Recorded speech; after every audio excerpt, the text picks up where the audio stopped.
Good morning, good afternoon, or good evening, and welcome to the Monday, the 15th of April, Bull versus Bear webinar. Steve Miley here on the Call for Trade Day.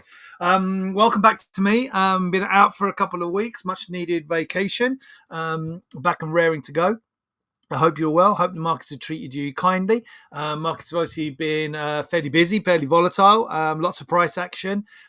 Switched into bear mode on the stock index side, and fully in bear mode even prior to where we went away, and even more in bear mode now on the bond side, with markets selling off on the bonds to higher yields and the higher yield fears weighing on stock indices. And the high yield fears coming primarily, not solely, but primarily from the CPI data last week. That was the big driver on the equity side anyway. Excuse me. On the bond side, we'd already been moving to higher yields prior to that. So the bond market kind of giving a heads up that there were concerns around the potential for the economy, for inflation, and potential for and the rate cuts that the market is pricing in. And so the bond market certainly was ahead of the game here with respect to pricing in economic concerns and concerns about potentially less dovish Fed than the equity markets. And the equity markets now playing a little bit of catch up on the downside. Let's take a look at what we've got coming up, not just today in the calendar, but we'll take a look for the week ahead. There's no, because I'm just getting back, there's no Macro Matters weekly recap this week, so we can't run through that. So we'll be running through the calendars in here to take a look. So if we start off in here for this week, going through on the economic calendar first of all, and focusing on the major points. Obviously, today significant. We do have. Oops, well, don't want to be on that page. Go back to the calendar. Jump back a page. Oh, thank you, Stephanie. Welcome back. So yes, today we do have retail sales, significant piece of data. This week, incidentally, just for point of reference, is usually a quieter week, depending on when the Fed meetings and the Fed minutes drop in to the calendar, because they're every 6 weeks, so they can shift around within the months. But and also like the other central bank meetings. But with respect to pure data, you tend to get obviously the first week of the month, the first Friday of the month, to get the employment report. You then get the second week of the month, you get the CPI report. Right at the beginning of the month, you get the PMI data. The fourth week of the month, you get the flash PMI data. So usually this third week, which we're entering now, is often a quieter week on the data front. And it is that way a little bit going into this week. But we do get retail sales today, so that's significant. The other thing I'm going to actually skip ahead in my tabs in here to the Fed calendar, and this is the blackout calendar. If you haven't got this blackout calendar, it's worth making a note of. I'll put it into the chat now, because the Fed blackout calendar tells us when the Fed go in their blackout period, which is basically the weekend 1.5 weeks before the meeting. Okay, so the Fed meeting is right at the beginning of May. You see in here on Wednesday, May the 1st, and Thursday, Wednesday, May the 1st. So, why is that over Wednesday, Thursday? Oh no, sorry, this is the blackout period. Excuse me, going mad.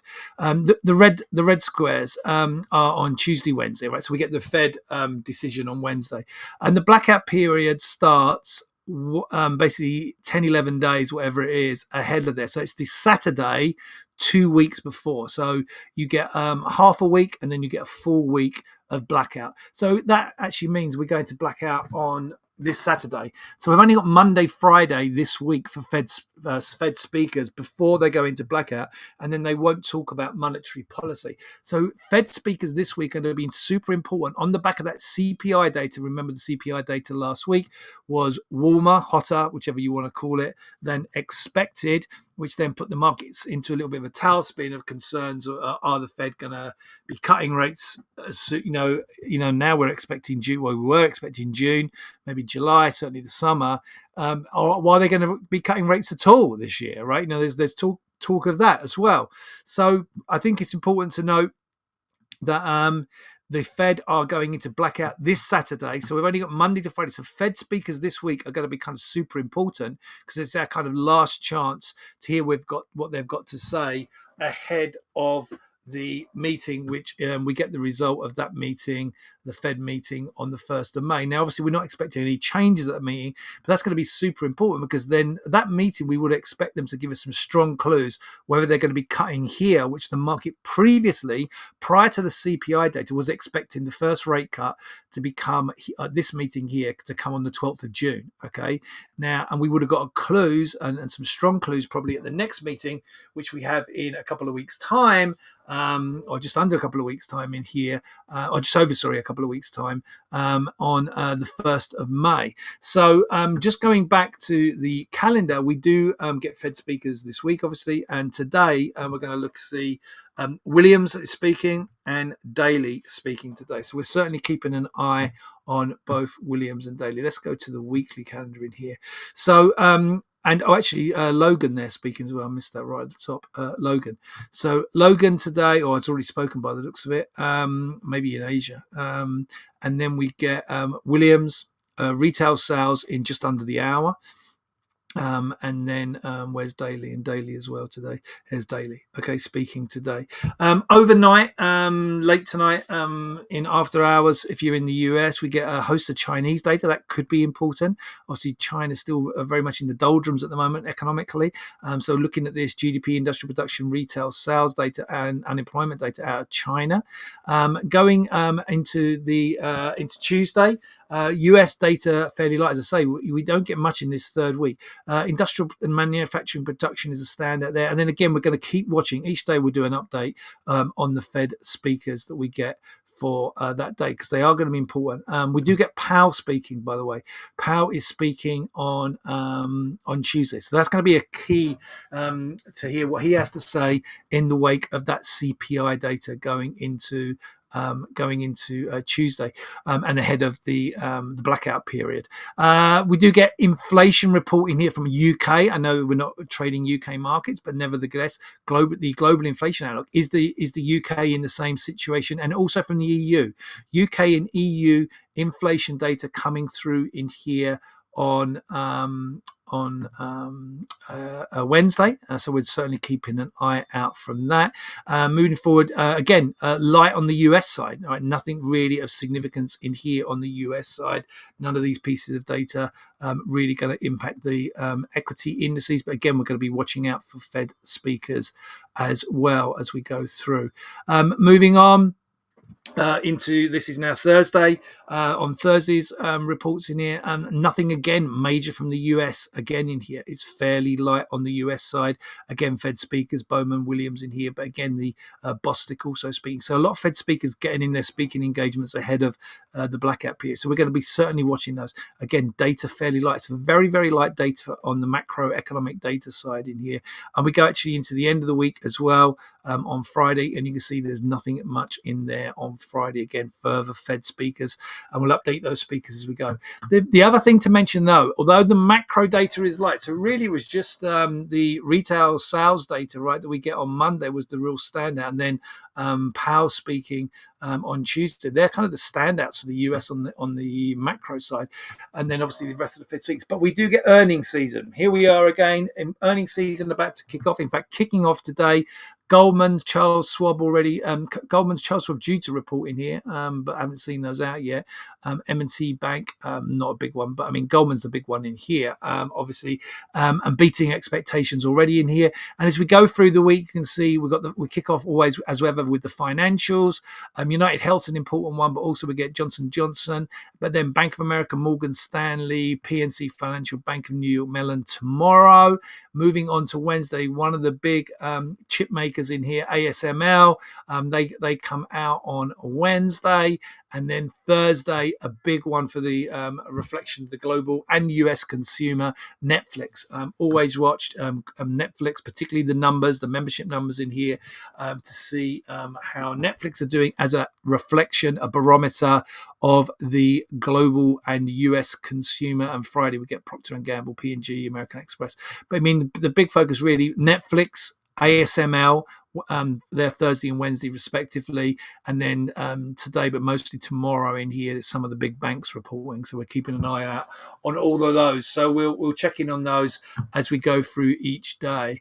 Five things to start your day. So obviously the big event was over the weekend, was the retaliation, which was kind of expected to come at some point from Iran, the missile and drone attack against Israel. No significant damage done. It was kind of repelled, but then the real concerns are there going to be any kind of counterattack? And the US, Biden basically telling Netanyahu that he won't support a counterattack. So we'll have to see how that develops. Oil did spike higher, but then as nerves has eased in here, and oil is actually down despite the attack in here. Actually, oil dropping back lower in here with the lack of any kind of real damage, and also lack of any kind of immediate sense of any kind of retaliation going on. Metal sanctions against Russia not really impacted us. Apple's iPhone slump not good in here. Chinese sales lower again in here. And then they're pointing out that we get the financials, Goldman Sachs, as we said, already out in here today. Futures actually rebounding of having sold off last week, and concerns around Middle East in here going into the weekend in here, but we actually got a rebound in here. So there's a little bit of sell the rumor, buy the fact in here. So the market's selling off on here on concerns about some kind of attack, and then rebounding in here today with not as bad as we thought it could have been. Basically, I haven't gone through this one yet. Iran's like a real spots race to a full blown war. This is kind of a big, they call it their big take in here. I haven't read it yet. I'm going to read this one. I read quite a bit over the weekend on all of this stuff, but certainly going to take a look at that one if you have access to that. Oil steadying. Treasury is actually dipping lower as Iran stress ease. So that's a positive. S&P set to advance after this Friday's sell-off. And then what next? Well, Anna's way in. So again, I'll share this one as well if you want to take a look. Because obviously, higher oil price, two issues with the higher oil price as well. Not only can that feed into inflationary pressures, which we're obviously concerned about, but also higher oil price effectively acts as like a brake on the global economy, right? It's almost like a tax.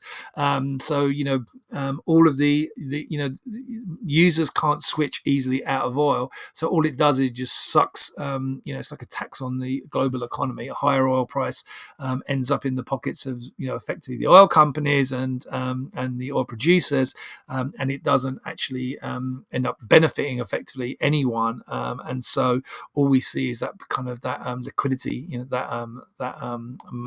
capital being pulled out of the economy. Okay, so so often you see higher oil price in here is just a negative, can put the brake on the global economy. Weekend safety trades unwind amid Iran's Israel tensions. So despite the markets moving into safe havens on Friday, over the fact that we knew this attack was coming, so on Friday, so the markets were selling off on that back on Friday. The lack of any kind of further retaliation or escalation, the market's actually seeing those kind of trades, unwinding it. The dollar's been on a tear. Two reasons: one, safe haven from Friday and into the weekend because of the anticipation of the attacks, and then two, post CPI in here, the anticipation of a less dovish Fed. So less dovish equals de facto more hawkish Fed. If they're less dovish than we anticipated because of the high CPI, then less hawkish. So less dovish equals de facto more hawkish. More hawkish, effectively higher interest rates than we previously expected, potentially from the Fed. If they're not going to be as quick to cut, then the dollar all of a sudden versus its peers becomes more attractive. So the dollar rallied hard on after the CPI data and continued to rally into the weekend as a safe haven in here. We've already covered in here the Fed blackout period on the overnight. So kind of really some sense of release in here, and that we saw the Nikkei and the Hang Seng yesterday were lower in here. But if we go and take a look, European exchanges in here actually up in here. The UK FTSE is up 0.5%. The German DAX pretty much unchanged, and the French CAC up nearly 3/4. And if we look, having had those significant losses on Friday because of concerns about an attack was on its way, then we saw on the futures on the overnight so far, we're up between 1/3 and 1/2%. So certainly doing better. A quick nod in here to the Fed Watch tool in here. Obviously, we're not expecting a cut in May, but look at where we are in June now.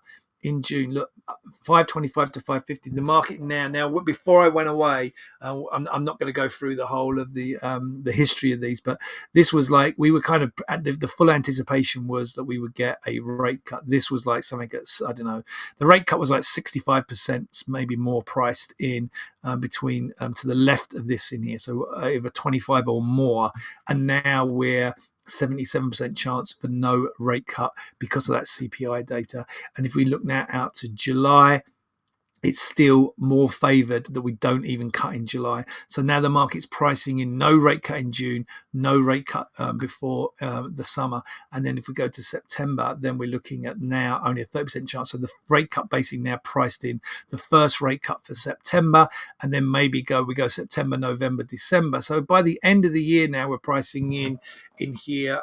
This is only 50% in here. So 50 basis points cut. So only a chance of two rate cuts now being priced in, having previously the Fed told us they were going to do probably cut 3, and now the market's only pricing in 2. So whether the Fed will back off that much, and we'll get some more clues on that as we go through this week. And on the back of that as well, yields of obviously there's the CPI data, yields pushing higher after that CPI data, and back up in here over the weekend in here, going to higher prices, higher yields and lower prices in here. So we did get a rebound back on Friday in here. So this is actually, if we go and take a look on the charts in here, we got a rebound here on Friday on the bond markets as for a safe haven. Go and buy US Treasuries because of the concerns about potential of some conflict in the Middle East. But then we see that was Friday's move back to lower yields, higher prices, buying bonds, a safe haven, and now we'll reverse back lower prices, higher yields, back to where we were after the CPI in here. On the 10-year note, this is the 10-year yield, and as things weren't as bad as expected over the weekend. So in here on our reports in here, I'm not going to go through all the charts themselves, but you see on the reports in here, on the bonds in here, despite the rebounds that we saw on Friday, we still remain bearish on the bond market, and on the stocks in here, bearish as well in here, despite the rebound in here today. These are basically topping patterns that we've got going in. Nasdaq could be really interesting as if it plays with this trend line at some point going into this week. And obviously the big focus this week really, with not much data out, it's going to be on Fed speakers, it's going to be on Powell on Tuesday, and then it's going to also be on the earnings reports. How are earnings and how is forward guidance on those earnings? How are things doing despite all the concerns? But remember, none of those like inflationary concerns are going to be really built into the current earnings or even any of the forward guidance. So we'll have to see how that plays out. But earnings are going to be important this week. The Fed speakers, particularly Powell on Tuesday, and then obviously monitoring the situation in the Middle East. All right, guys, I'm going to wrap it up there. I'm going to wish you all a great trading day. Take care, stay safe. I'll be back with you tomorrow. Good to be back. I'll be back with you tomorrow for the Tuesday webinar. Bye.